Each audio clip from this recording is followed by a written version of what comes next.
Bonsoir, chers bien-aimés en Jésus. Pour ce nouveau numéro de notre entretien, nous recevons ce soir M. Modeste Ano, disciple du prophète Kakou Philippe, qui va nous définir en quelques lignes ce que c'est que le salut. Bonsoir, M. Modeste. Bonsoir, madame. Bonsoir, chers amis internautes. Bonsoir, frères et sœurs, vous tous qui êtes connectés. Je suis très heureux d'être sur ce plateau afin de parler de Dieu. Parce que s'il y a des personnes qui sont habilitées à parler de Dieu, ce ne sont que les disciples du prophète Kakou Philippe. Oui. Donc, je suis le frère Modeste Ano, disciple du prophète Kakou Philippe. Je suis très heureux. Ok, merci, monsieur. J'aimerais d'abord, pour commencer, vous poser une toute petite question. Voilà, je reviens sur ce que vous venez de dire. Qu'aujourd'hui, si on doit parler de Dieu ou de salut, c'est seulement les disciples du prophète Kakou Philippe qui doivent parler du salut ou de Dieu. Pourquoi donc, monsieur? Madame, il faut dire que l'humanité même dans sa totalité a été victime d'une ignorance. Vous voyez, c'est pourquoi aujourd'hui on pense que c'est être dans les différentes églises qu'on peut obtenir le salut. Vous voyez, j'aimerais bien avant cela définir le salut. Vous voyez, afin que vous compreniez mieux ce que nous voulons dire. Le salut, c'est Dieu lui-même. C'est le créateur du ciel et de la terre. C'est lui-même qui a fait tout ce que nous voyons sur la terre ici. Vous voyez, donc le salut, c'est Dieu. Maintenant, comment Dieu se manifeste en chaque génération? Dieu qui est le salut se manifeste de génération en génération au travers d'un homme appelé prophète messager. Vous voyez, et c'est ce prophète messager qui parle de la part de Dieu. Donc, si vous n'avez pas encore reçu un prophète messager authentique venant de Dieu, ça veut dire que vous ne pourrez jamais parler du salut. Vous voyez, c'est dans ce cadre-là que je suis en train de dire que c'est nous seuls qui sommes habilités à parler du salut parce que nous sommes disciples d'un prophète messager vivant. Ok, monsieur, je vous remercie bien pour cet éclairage plutôt. Mais en vous entendant parler,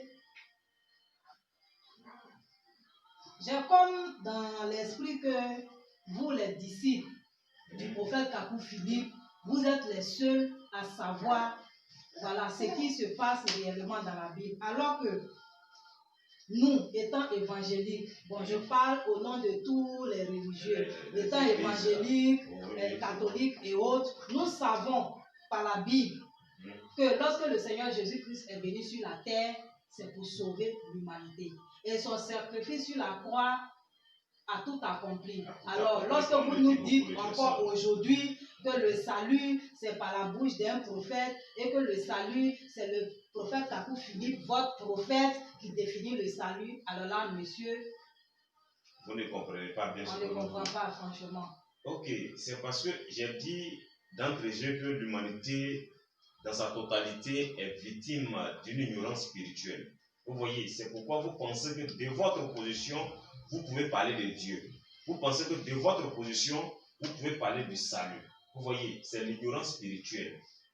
Tous ces pasteurs, ces révérends, ces bishops, ces papes qui vous enseignent, ils sont allés chercher Dieu dans une école pastorale biblique, ainsi de suite. Ils ont reçu des formations et ils ont reçu aussi des diplômes théologiques qui est en réalité des diplômes de Satan. Vous voyez, donc ils ont perverti les voies de la vérité. Vous comprenez? Ils ont perverti les voies du salut. Le plan de Dieu a été bafoué. C'est pourquoi le 24 avril 1993, Dieu nous a suscité un petit Africain. Vous voyez, pour venir rétablir l'autel de Dieu. Vous comprenez? Le mensonge dans lequel nous étions, Dieu a envoyé un prophète pour venir apporter cette lumière. Madame, avant que Jésus ne vienne sur la terre, il y a eu des prophètes. Moïse était prophète, il est venu sur la terre. Au temps de Moïse, combien de Moïse il y avait en ce temps-là? Il était l'unique. Et c'était la bouche de Dieu. Vous voyez. Mais avant qu'il ne vienne, avant qu'il ne rentre dans le ciel, dans, je crois, Exode là-bas, il a reçu une visitation. Vous voyez, Dieu s'est adressé à lui dans une vision. C'est ainsi qu'il a commencé à parler de la part de Dieu. Et en dehors de Moïse, il n'y avait point de serviteur de Dieu. Vous voyez. Donc aujourd'hui, rassurez-vous qu'en dehors de Kakou Philippe, vous ne pouvez pas parler de Dieu. Ok, monsieur. Alors, je reviens encore sur ma position parce que vous dites des choses qui sont vraiment très graves. Parce que là, à vous entendre parler, à croire que ce que le Seigneur Jésus-Christ, notre Dieu, à nous tous, a dit est faux. Parce que quand vous dites que Moïse est venu, Noé est venu, c'est bien vrai. Que tous ces prophètes-là sont venus. Mais lorsque le Seigneur Jésus-Christ est venu, il a tout accompli. Et en plus de cela, il a dit dans sa parole que si nous croyons en lui et que nous acceptons sa parole, nous sommes sauvés. Et c'est sur cette même base que nous sommes en train de suivre le Seigneur Jésus aujourd'hui. D'accord, madame.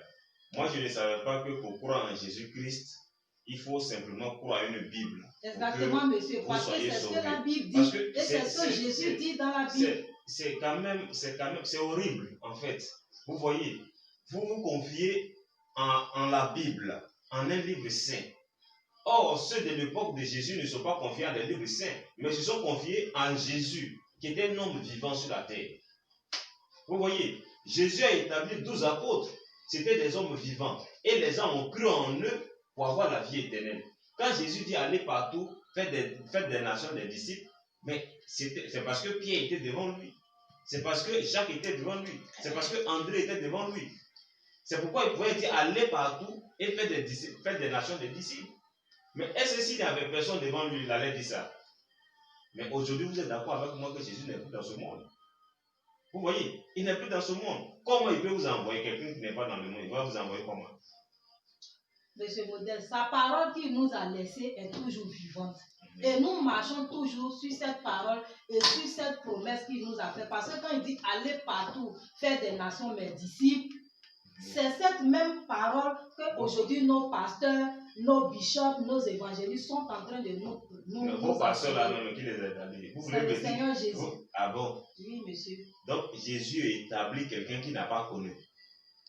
Dans Jean 15, le verset 16, Jésus a dit à ses disciples, je vous ai choisi et je vous ai établi.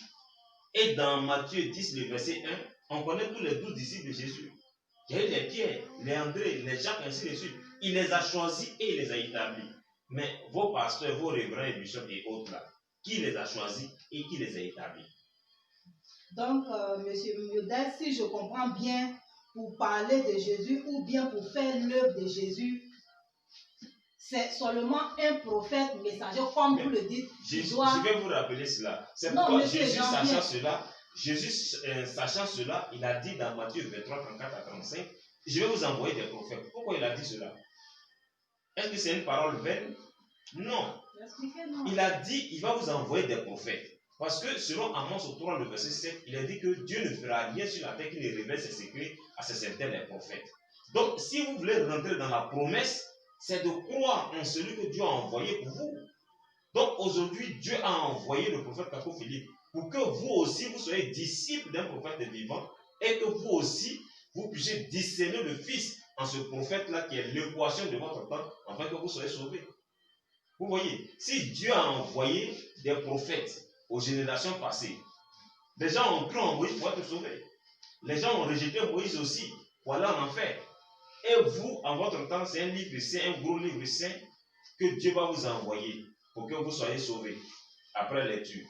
Monsieur Modèle, ce livre dont vous parlez, c'est la parole de Dieu. Je ne dis pas non, je n'en disconviens pas. Que vous êtes en train de tirer ces versets. Je n'en disconviens pas, c'est la parole de Dieu. Je suis d'accord avec vous. Et ce livre-là, c'est la parole de Dieu. Et nous sommes disciples du Seigneur Jésus-Christ. Et en cette parole en qui nous croyons, nous sommes sauvés. D'accord, madame. Vous dites que c'est la même parole, nous croyons. On va lire quelque chose pour que vous soyez mieux éclairés. On va lire quelque chose ensemble. On va prendre 1 Chronique 29, 29.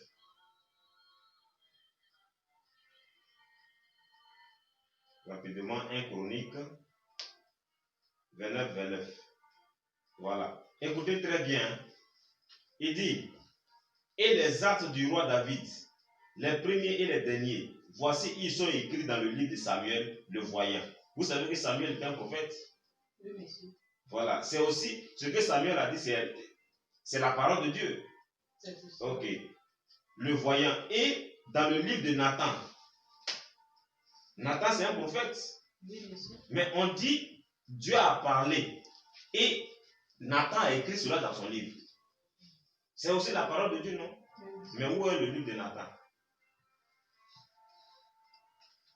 Maintenant, il y a aussi le livre, le prophète, et dans le livre de Gad, le voyant.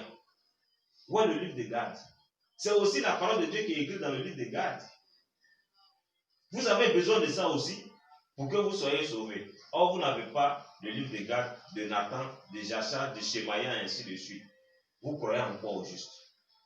Monsieur Modeste, nous croyons à la parole de Dieu, nous croyons au Seigneur. Je vous ai démontré ici, la parole de Dieu, là, ça vient uniquement que par des prophètes. Oui, mais monsieur, donc, si en votre temps, vous n'avez pas un prophète, vous n'avez pas la véritable parole de Dieu. Donc, vous voulez nous dire ce soir que pour être sauvé ou bien pour connaître réellement Dieu, il faut forcément suivre le prophète Kakou Philippe. Mais la Bible même la Bible même vous enseigne cela. C'est la Bible qui vous le dit. C'est pourquoi dans Jean 6, verset 28 à 29, il est dit que l'œuvre de Dieu, c'est de croire en celui. Ils n'ont pas dit en c'est, mais en celui que Dieu a envoyé. Il y a des pasteurs que Dieu a envoyés. Il y a des prophétesses que Dieu a envoyés. Ils parlent de la part de Jésus. Ils ont un message. Tous ces prophètes, pasteurs, bishops, révérends, ils ont quel message? Ils viennent pour préparer le chemin de la prochaine venue du Seigneur Jésus-Christ. Et c'est cela, ce message. Ne soyez pas ignorants. Dieu ne traite pas comme ça. Dieu traite lorsqu'il n'y a point de vérité sur la terre. Quand Dieu envoie un prophète, c'est-à-dire la lumière, là, ça vient pour séparer les ténèbres des, du jour. Vous voyez, c'est parce qu'il n'y a pas de lumière sur la terre que Dieu envoie un prophète pour éclairer l'humanité. Mais quand le prophète est sur la terre, là, c'est pour vous dire que tous ces catholiques, protestants, évangéliques, branhamistes, missions, ministères, en réalité, ce sont des emplois de Satan pour vous conduire en enfer. Dieu ne traite pas avec les religions, avec les guides religieux, mais en chaque génération, c'est avec un prophète messager que Dieu traite. Ce sont des menteurs et ils prêchent leur propre imagination. Vous voyez, c'est pour juste vous conduire en enfer. Mais je pense que si vous êtes un enfant de Dieu et que vous êtes prédestiné à la vie éternelle, vous croirez en ce message pour être sauvé. Le prophète Kakou Philippe a un message. Aujourd'hui, nous sommes à la 144e chapitre. Vous voyez, donc Dieu aussi n'est pas bavard. Il faudrait que je vous le répète. Vous comprenez? Donc c'est un peu cela. Ok, merci monsieur. Donc nous retenons ce soir que pour faire réellement l'œuvre de Dieu, c'est de croire en un prophète messager. Et vous nous expliquez ce soir que ce prophète aujourd'hui, pour notre temps, c'est le prophète Kakou Philippe, c'est cela. C'est cela. Et que tous ces pasteurs, bishops, évangélistes que vous voyez aujourd'hui, c'est des faux serviteurs, c'est cela. Ce sont des menteurs et ils prêchent leur propre imagination. Toutes ces personnes qui sortent des écoles bibliques pastorales, des universités théologiques et ainsi de suite, en réalité là, ils vont pour apprendre comment vous manipuler et vous dépouiller de tous vos biens. Vous comprenez? Donc c'est un peu cela. Ok. Merci beaucoup, M. Modeste Ano, pour cet entretien. Et chers frères bien-aimés, nous vous donnons rendez-vous la prochaine fois pour un nouveau numéro. Merci et que Dieu vous bénisse. Merci, M. Modeste. Que Dieu vous bénisse. C'est moi qui vous remercie.